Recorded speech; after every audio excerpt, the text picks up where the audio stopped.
Good morning, fellow Bible readers. It's April 24th, and I'm glad you're here today with Set Sail. My name is Sally, and our reading today covers a selection of psalms with a common thread. They were written by the sons of Korah for the choir director. So what do we know about the sons of Korah, and why are they among the writers of the psalms? The background is found in Numbers chapter 16, where we read about their forefather, Korah, who was the leader of the rebellion against Moses and God. As the grandson of Kohath, one of the three sons of Levi, Korah was already set apart from the 12 tribes to serve in the tabernacle of the Lord. However, he and his rebellious group arrogantly rose up and demanded that they be granted the leadership and high priestly duties that God had appointed to Moses and Aaron. Primarily, they rose up against God's authority.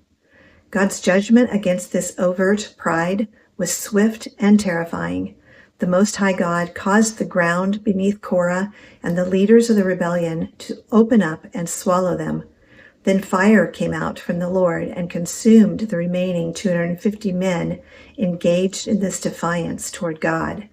Although Korah's rebellion brought about divine judgment, Numbers 26 tells us that the sons of Korah were spared from God's judgment and punishment.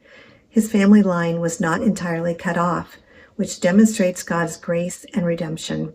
Perhaps the most telling point about these saved sons of Korah is the way the Lord graciously used them in his service in years to come, entrusting them with key roles in worship.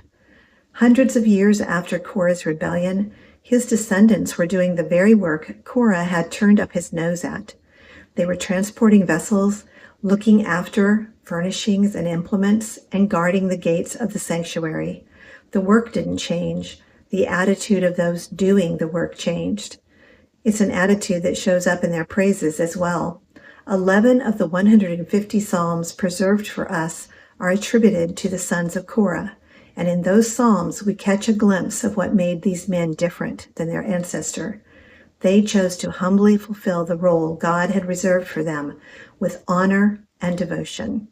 Generations earlier, in Numbers 16:9, Moses asked Korah and his rebellious mob, "Is it a small thing to you that the God of Israel has separated you from the congregation of Israel to bring you near to himself, to do the work of the tabernacle of the Lord, and to stand before the congregation to serve them?"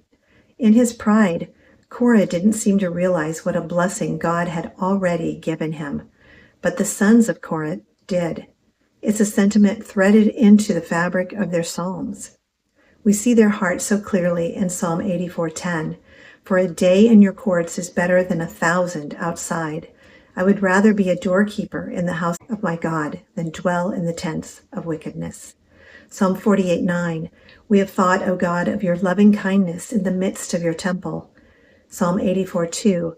"My soul longs, yes, even faints for the courts of the Lord. My heart and my flesh cry out for the living God." In 1 Chronicles 6:31 and 32, the sons of Korah show up as the men that King David put in charge of the service of song in the house of the Lord after the ark rested there, ministering with song before the tabernacle of the tent. They were skilled musicians, singers, and choral directors. The inclusion of their name in the titles of specific psalms, such as a Maskil of the Sons of Korah or a Psalm of the Sons of Korah, indicate the group's involvement in composing or performing these poems of worship. And as a side note for consideration, did you notice the words Maskil and Selah in these psalms? I wondered what they meant and found it a blessing in looking into these ancient words.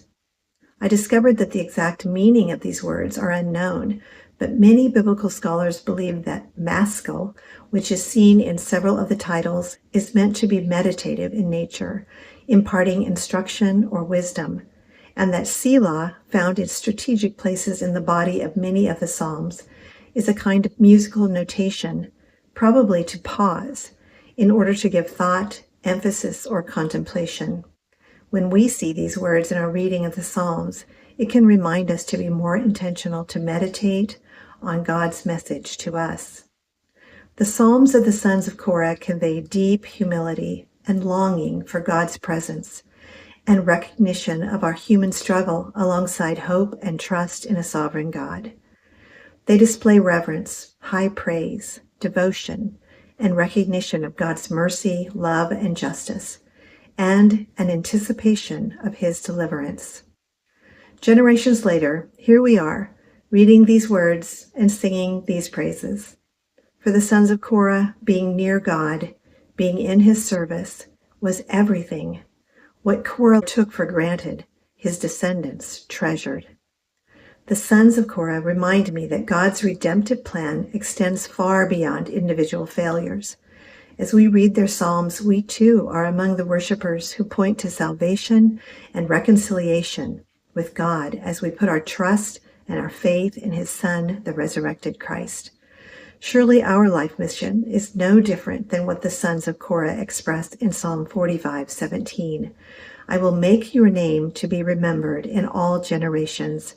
Therefore the people shall praise you forever and ever. May the Lord's blessings be with you today.